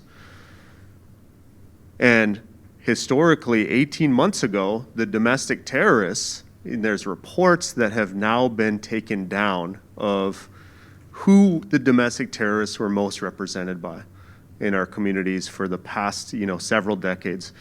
So my question to you is, as our communities, as our organizations, as our local, county, and state governments have, I guess, rallied behind these movements, justice-oriented movements that are now being punished as domestic terrorists, how do we lean into that solidarity that we've seen, especially here in the Twin Cities, here in our state, to really recognize that the change we want to see within our organizations from top to bottom, right? If we're talking about anti-racist and justice-oriented strategies 18 months ago, but we still have people in power within Fairview, within whatever these organizations are, MDH, how do we then kind of organize ourselves sufficiently and effectively to say, you ain't gonna cut it, because you're not here for the purposes that we're here for, which is the communities that we serve, right? This is the same situation we saw with the officers with the George Floyd murder. They were from outside of the communities that they serve. So how do we support that here? What efforts are being made to make sure we're all on the same page? And that's to serve our communities in a good way, to be good relatives, and to, in solidarity, see these next generations live in a healthier way. I can say from the state perspective, MDH, alongside other states, fought in real time against the federal funding cuts, right? And so this is really where there was partnership across different sectors, and industries, to come together, understanding and quickly documenting the irreparable harm to communities that would happen if we lost access to that funding. And so it wasn't leaning into the fear and the rhetoric, but it was leaning into our commitment and leveraging examples of data and success stories and using that to shape what how we would exacerbate or claw back progress that had been made through those initiatives and funding streams. And so the state has been leaning in to our commitments to see what we have promised through to our community partners. So really leaning into the accountability model is key, but also leveraging our community partners' pressure, right, to remind us of what we're accountable to and who we're accountable to, whether it's letters to our leadership or finding alternate ways to, provide funding or being creative. But I think the key here has been relationship, leaning those relationship and continuing to put pressure and to lean into the accountability. Dusting off your strategic plan and reminding yourself what what you said you were going to do, whether it's the One Minnesota plan or our MDA strategic plan or our long-range plan. There are multiple frameworks, right, that shows how Minnesota is committed to health equity, and it's just reminding ourselves of that.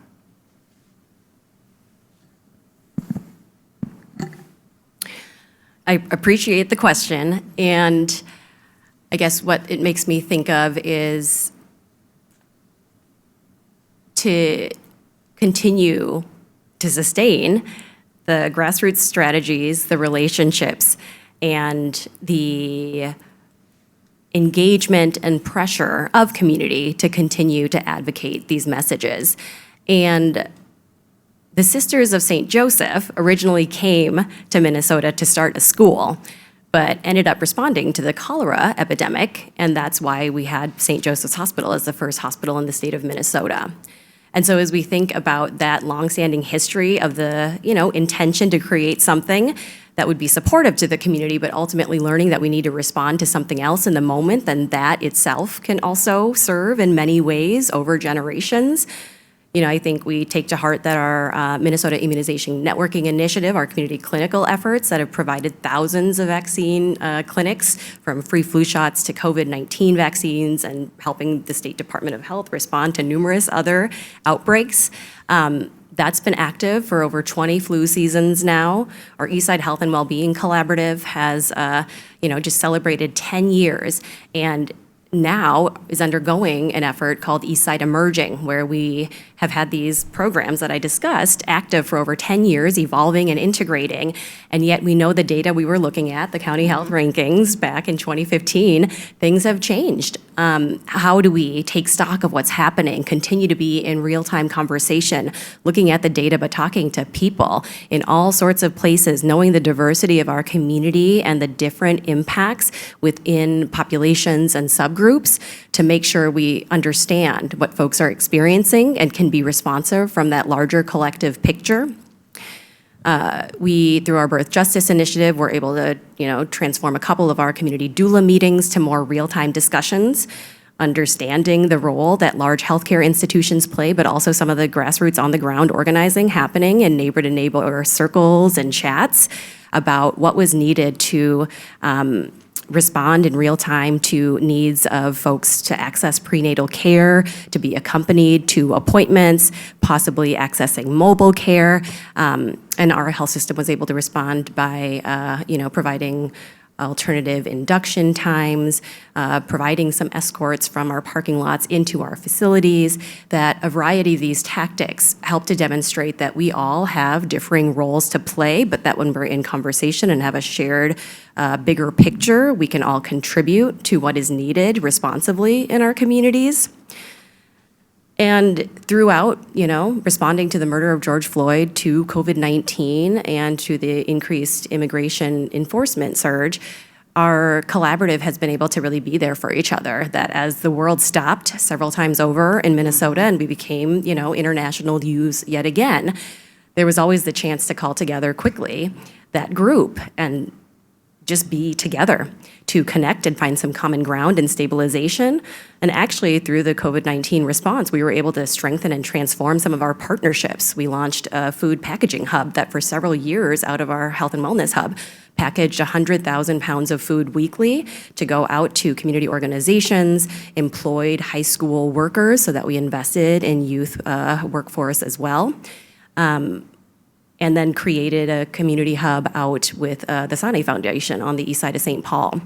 And so living through these things together, continuing to be connected to one another and being attentive to our mental, emotional, and physical health together through providing psychological first aid training, some of our cultural healing events in partnership with local organizations, that those have been really critical to balance sustained relationship and connection to build trust over time, to tend to one another in times of challenges and hardship, and to use all of that to catalyze new partnerships and ideas to continue moving us forward in this timeless direction, this goal that we have all together, even as there's different twists and turns, stops and starts. So that's, I suppose, some of my initial response. I have to say, these two people are brilliant. I'm just like,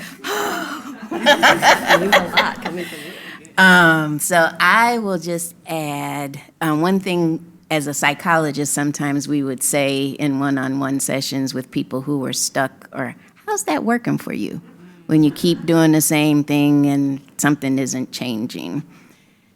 And I think that this idea of solidarity is going to require us to reach out to groups that may not see themselves in the big tent of social justice, and ask how this current system is working for them.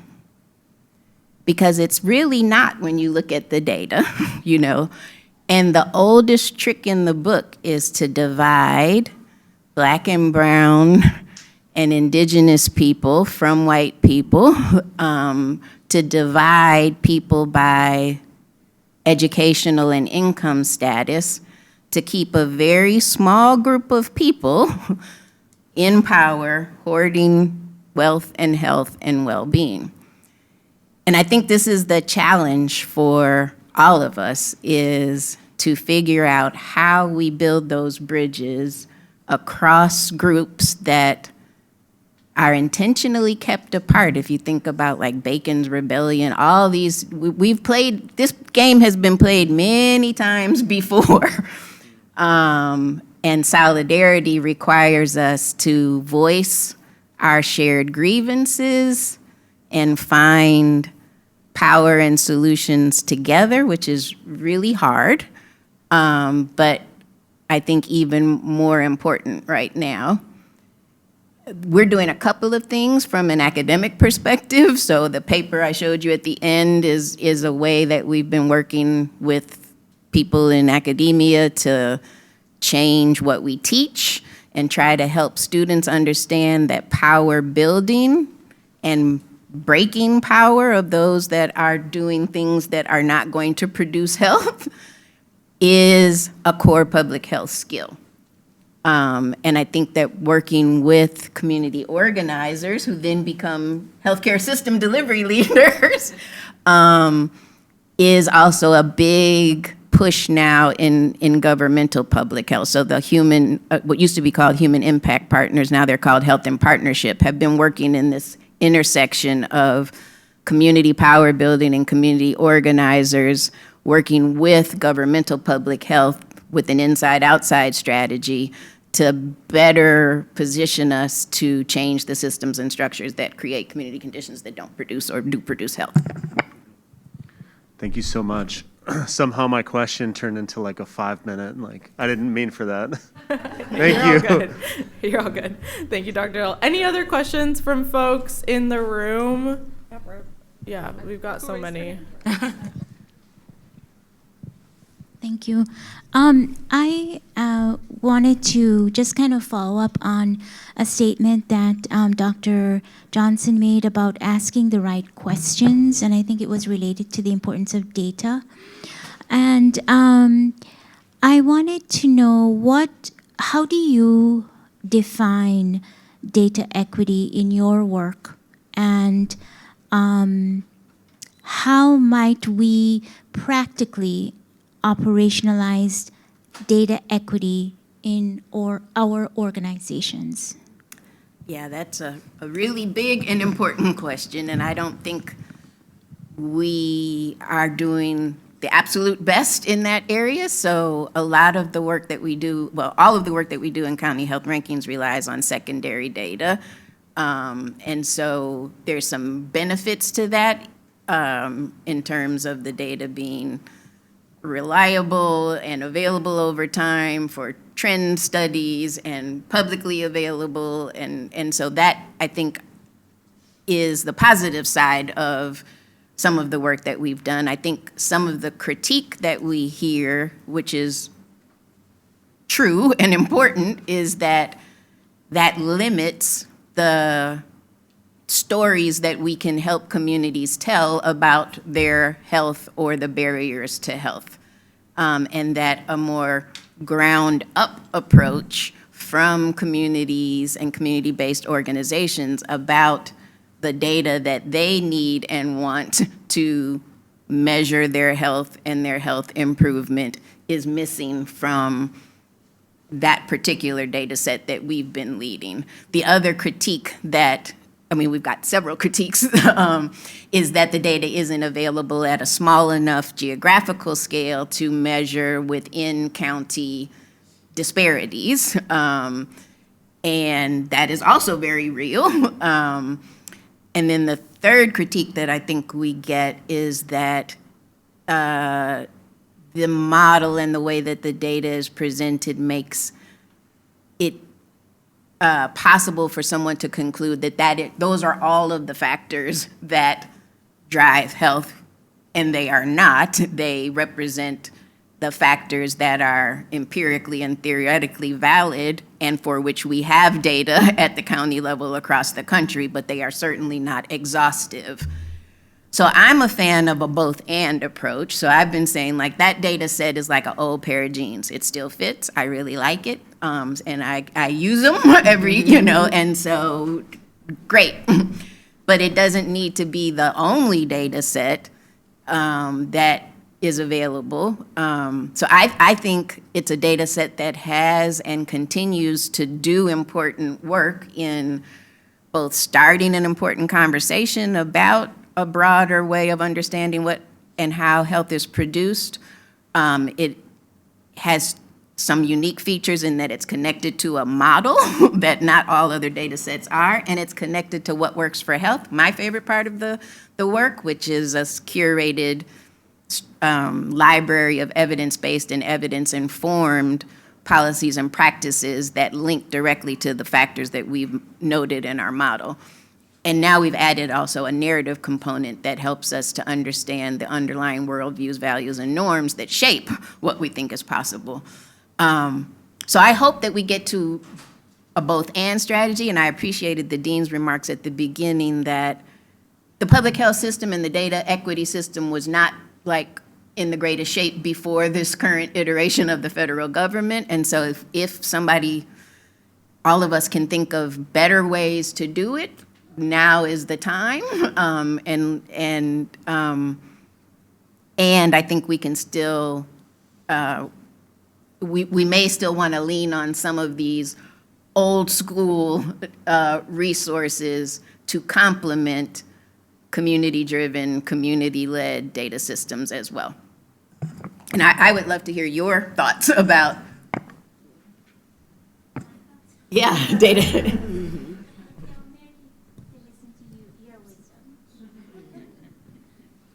I think we had someone up here and then someone in the back after. Hi, thank you for sharing. I just had a question about distrust, especially when it comes to partnerships. I recently was involved in a community health fair event for the Kenyan community. I'm Kenyan, and we had done something about 2-3 weeks ago, but there wasn't a lot of youth that showed up, which is really disappointing. So I was just wondering, how do you deal with partnerships or collaborations where there's a lot of distrust, and how do you allow trust in that process? And also, Diane, you shared how some community partners didn't want data or want to deal with data. So how do you kind of deal with that also, and try and show that data is important and this is how it shapes policy and health equity? So that's my question. Thanks so much for the question and for your efforts. What I can share is that coming from Grassroots Solutions and a firm that really focused on the importance of engagement work is that takes time. It takes staff or FTE or a really devoted volunteer or more to put in the time, to outreach, to build relationships, to get to know the intent and motivation of the people that you are trying to organize and engage with, to find that sort of shared self-interest. Certainly know your own or your organization's self-interest. We can understand more broadly, what community needs may be, but where is the place then that we can identify a mutual desire to have a reciprocal relationship and to kind of build from that starting point. And so I think it is about taking time, putting in the time and the effort. And very often in organizing and mobilization, we start with those one-to-one conversations, some community mapping to understand who are the people who may be influential or trusted, in some communities or populations that may be because of a specific leadership position or title. And very often there's a lot of informal leadership, trust that's been placed in people because they know how to move, or people come to them with questions and information, and what they say can really have significant influence as well. And so those would be a few ideas that are kind of timeless around organizing and engagement. And it, is a secret sauce. It's not one that is gets super fast results, but the results later can be really quick because of the time and effort put in, that you can move that much more quickly. And I think with youth organizing too, it's a different kind of culture and engagement.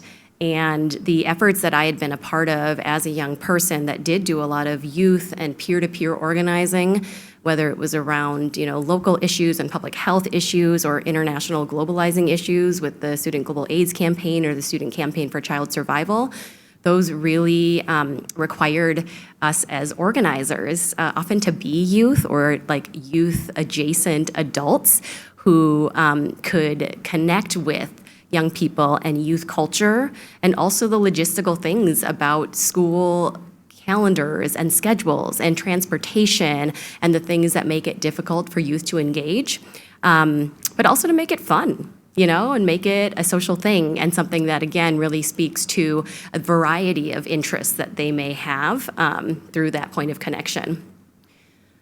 And on the point of data, I would say that is a journey that I think needs to be discussed transparently and is one that you would want folks to come together around and to start to figure out ways to begin maybe with more process metrics and outcomes, to just note how monitoring and documenting those things can start to tell the story of your initial impact, what's being done here, what the work is, to see if that can help generate interest from local decision makers or influencers, if those metrics and numbers and stories start to generate dollars to invest in what you're working on, that those small wins start to make a case for why. What do we need this information for? What are you asking me this for? Because it's a really challenging issue in our times. Obviously, age old, when we think about how information and data has been weaponized against communities, but also in an era of increasing misinformation and really different realities people live in based on the media that they follow. Understanding the value of it and what it will convey, and giving folks an opportunity maybe to even shape their own story with that data can be some of the ways to move forward. Happy to chat more too. Thank you. And then we had someone in the back. Thanks, Gabby.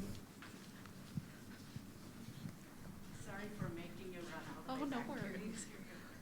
Thank you, Public Health, for hosting such a wonderful conversation. Some of us here are from Extension, and we've been friends with Public Health for quite a while. We have a grant that is to modernize the WIC workforce nationally. And if you want to raise your hand, Isabel, because I'm going to out you. She's our project manager, and Isabel and I will be presenting at the National WIC Conference here in May. But we had to submit our presentation PowerPoint to the government. And we just received this week a notice saying on slide 24, you are using the word culturally relevant care, and that is in violation of the executive order. And you must change those words. And I think they propose individualized tailoring. Okay, so I give you that context, and I'm wondering, in your spaces and in your work, have you had to change your language or how you talk about these issues? And then the second part of this is, how do we collectively preserve critical language around racial justice without losing that through this kind of retaliation and this kind of pushback? I was going to say no comment.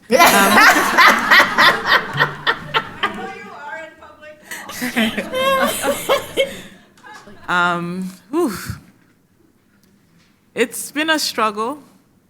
I'll say that. It's been a struggle in state government because we value our federal government partners, and we've done a lot of incredible work with them, right? Whether we're thinking of pandemic or other types of work. And so it feels really hard to navigate when you're thinking through your next grant reporting cycle and what might trigger them saying, hey, this is not what we are expecting you to use the grant monies for, so now we're going to cut your grants because it doesn't align with our priorities and all of those things. And so we've really been having a lot of hard conversations, both within the agency, but also with our partners, to think through what are those strategies that protect the work and maintain momentum. I think the ultimate goal is that we're not diminishing the intent of the work. And so if we start there, what do the other things look like? When working on your report to the federal government, how do we honor that partnership and still maintain our commitments to the community that we serve, which is why we're here in the first place. And so those are sort of our guiding principles of how we navigate requests for change, whether it's in, as we're preparing for our next RFP or our next project proposal to the federal government. We keep those things in mind, but we are also doing it in conjunction with our community partners and saying, what does this look like for you? How does this feel if we go this way or go that way? And I think what we've discovered through that process is that we're not here alone. There was something that one of the council members for one of our councils shared with us, which was, we've been doing health equity for a long time, before it was called health equity. And so we have to be mindful about how much weight we give words and, compare that to the impact that that is possible with the way we approach the work. And that's not to say that language isn't important. It is critical. Language has made and broken populations, right? Like, language and social construct has impacted how people experience life and health. And so that's not to diminish the weight of that, but also to sort of compare to how we navigate this current environment that we're in, and how we are ensuring that we stay committed. So I think it's really thinking about what does commitment look like? So we sort of reframe and shift, like, what does commitment look like? What are the actions that we're taking that is amplifying and is validating and is confirming that commitment versus not? And be mindful of the bad actors, because people were like, yeah, change it. It's still going to mean the same thing. Just say this. And then they can weaponize that opportunity, right, to roll back progress. So we're always, considering and contemplating, but in conjunction. I think that's the key, is going to our councils and saying, hey, here's what's happening. Here's what we're considering. What would you say? What do you think? And many of the times you're like, are you still going to do what you say you're going to do? Okay, let's start there.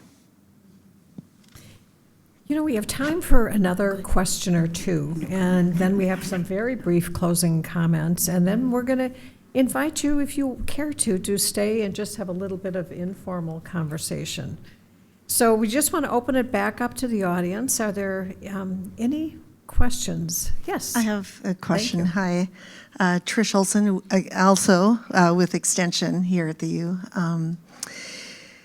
So sometimes we think about lack of funding, but now there's a huge amount of money available from the Rural Health Transformation Funds. In Minnesota, there's an RFA out right now, to hospitals, to rural, emphasize rural hospitals, clinics, tribal nations. And as you think of that opportunity, and it's available, billions of dollars are going nationally. So in Minnesota, where do you see the opportunity that could be, or did you think about it as the RFA went out? And you may not have had anything to do with it, but where's the opportunity there for equity as we think about these funds, this massive amount of money going out to the state? Another no comment question. I think one thing I'll say is, I don't know if folks saw the Star Tribune article on RHTP, and I think that underscores the previous question about, when we look at the RFP and the call for the RFA and think about, how can we leverage this incredible opportunity to close the gap when we, for communities who experience inequities, disparities, whatever we want to call it. And we are, again, leaning into, okay, what are we hearing that, is in or out, in scope or out of scope for this type of work? And how are we partnering, leaning into those trusted relationships, whether we're talking about the local public health partners, we're talking about tribal public health and tribe partners, and just listening to what is needed. And I think the beautiful thing, though, about this particular challenge, which is tricky, is that there are multiple states who are facing this challenge together. And so it's really feeling like building the plane as you're flying, but there are now pockets of opportunities to gather with our national partners to think about the challenge together. And so maybe it's not in the first 6 months, but it's like, as we understand those process measures, as we test, as we put things out, and we gather information back, throughout the course of the 5-year period, we're seeing opportunities and figuring out opportunities to do better as we go. So that's as much as I'll say, but I hear you, and yes. And I can add, we have 2 hospitals in northern Minnesota, Grand Itasca Clinic and Hospital in Grand Rapids, and then Fairview Range in Hibbing on the Iron Range. And so certainly, this funding stream is of interest to us. I'm not directly involved in those conversations, but we help support their efforts with local community engagement, with the community advisory committees that help to support our community health needs assessment processes, and also our Food as Medicine program with local farmers markets and other resources, as discussed earlier. And so really appreciate the attention given the different realities that our northern Minnesota neighbors face, and the different opportunities that exist. We also this year have launched through the center our inaugural Center for Community Health Equity Accelerator Fellows program. So this was a year-long leadership development program for 8 fellows from across the state of Minnesota. They're actually meeting currently, so I will head there after this event. But it launched in January with a 2-day orientation. They meet monthly in person and get to network with and hear from different leaders in community health, equity, organizing, strategic communications, policy advocacy, and other experts, so they can continue to develop their knowledge, capacity, and understanding. And then each of them, when they applied, also proposed a project, an idea that they had to advance community health equity. And it could be at a very early stage or something a little more developed that they wanted to further accelerate. And so out of 80 applicants this first year, we found the 8 fellows, and one of them is from the Virginia area in Minnesota, and so working on a project related to mental health and physical health supports for veterans, EMS, and other folks working in some of these professions that can be mentally challenging in a more rural, sometimes isolated area. And so, as we think about how we co-design with community partner organizations, we also recognize the importance of a large healthcare anchor institution in investing in community-generated ideas where folks have some of that lived connection and experience and the ability to move their projects forward with support from us that also then can benefit the populations that we're working to serve in much better ways than we would be positioned to do. So thank you for raising the question. So we're moving to closing comments, and so I want to invite each of the speakers to offer any closing comments that you'd like to make on the topics we've been exploring today. Sheri, can we begin with you? Yeah, I forgot to prepare for that, so now you're going to get yes comments.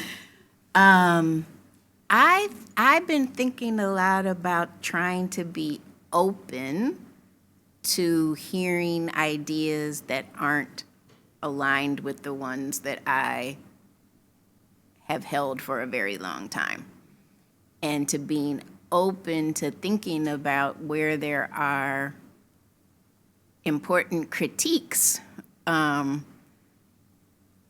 should be considered, that truth and knowledge seeking for the purposes of advancing health should be a continuous process, and I shouldn't stay dogmatically attached. And I shouldn't spend my time, like Toni Morrison said, relitigating the fact that me and my people are human and that we deserve dignity and respect and love. And so I'm trying to balance both of those things. Yeah. It's incredibly powerful. Diane, do you want to go next? Yeah, well, thank you so much for the opportunity to be a part of this conversation today. Some really thoughtful, thought-provoking questions, great inspiration from my two co-panelists here.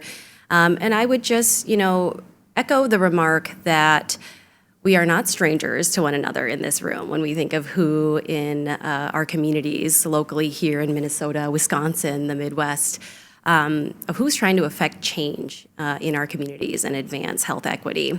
And so just really invite you all to connect and stay connected, admire the work and leadership you're putting forward, especially in these challenging times, and to continue to invest in the rest, that's resistance, but also needed to continue to be generative, to come from an asset-based perspective, and to continue building the trust and relationships that we all need as part of this broader movement, again, in Minnesota and beyond. So thank you for the time and for your leadership. Thank you, Diane. Thank you, everyone, organizers, and I appreciate the really good questions that have come up in this forum. It's got me thinking and it's leaving me inspired to work better.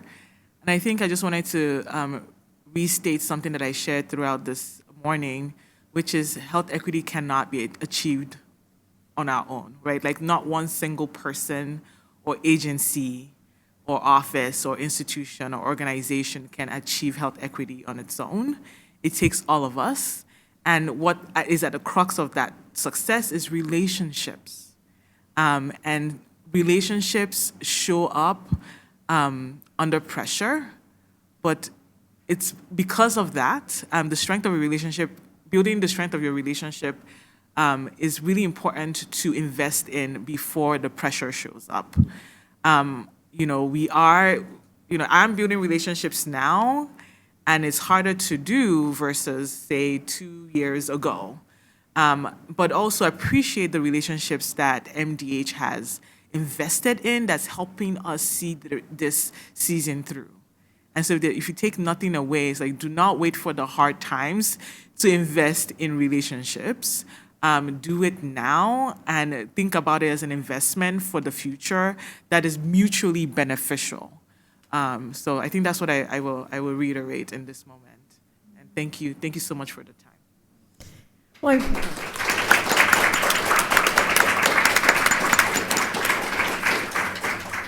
I truly want to thank each one of you for all that you brought to this conversation today. Your presentations were outstanding, and the questions from the group were equally compelling. It's hard to summarize, some of the themes that, that emerged today, so I'm just going to lift up some kind of key ideas that I thought were quite provocative. Sheri, you started out that data never speaks for itself. It's the questions that we pose, and I think that really caught people's attention, and that racism is like a Cadillac. It keeps changing forms. Odie, I think your presentation was so strong with the themes of connect, strengthen, and amplify, and that trust, which we know is so important in this work of building community, is built through a consistent presence. Not project cycles. I think that's incredibly powerful, as well as your strategy of long-term by design and thinking strategically. And Diane, your examples, I think, lifted up so much the value of place-based partnerships and a co-design process in really building work that is sustainable over time. So deep thank you to all of you. A few other thank yous we want to offer. Thank you to everyone who was involved in putting on this event, to our co-chairs, Dr. Jeanette Dill and Dr. Kyle Hill from SPH, as well as the Health Equity Work Group Committee Engagement Subcommittee, which is a mouthful. I also want to lift up Blaine for her leadership on this. And to Sana and all our tech folks who are kind of working behind the scenes to make this event happen. And then again, a special thanks to our sponsors, Joe and Sue Weisenberger, the School of Public Health Dean's Office, the Office for Diversity, Equity, Inclusion, the Program in Health Disparities Research, as well as the Center for Leadership, Education, in Maternal and Child Public Health. Wow, sorry. And thank you to all of you for being here. I know it's a busy time of year. It's the 100 days of April. So I really appreciate you setting aside time to really be engaged in these conversations and really think thoughtfully about the work that we all are passionate about and that we know is not an easy road, but it's a worthy road. So thank you all so much. And feel free to stick around here until about noon. You can keep getting food and chat with our presenters and amongst yourselves. So thank you so much. Oh, and also, sorry, would not be a public health event without asking you to fill out an evaluation form to inform for next year and to help make it ever and ever better. So with that actual final thought, thank you. The lines. So look at all those phones come up. Way to go.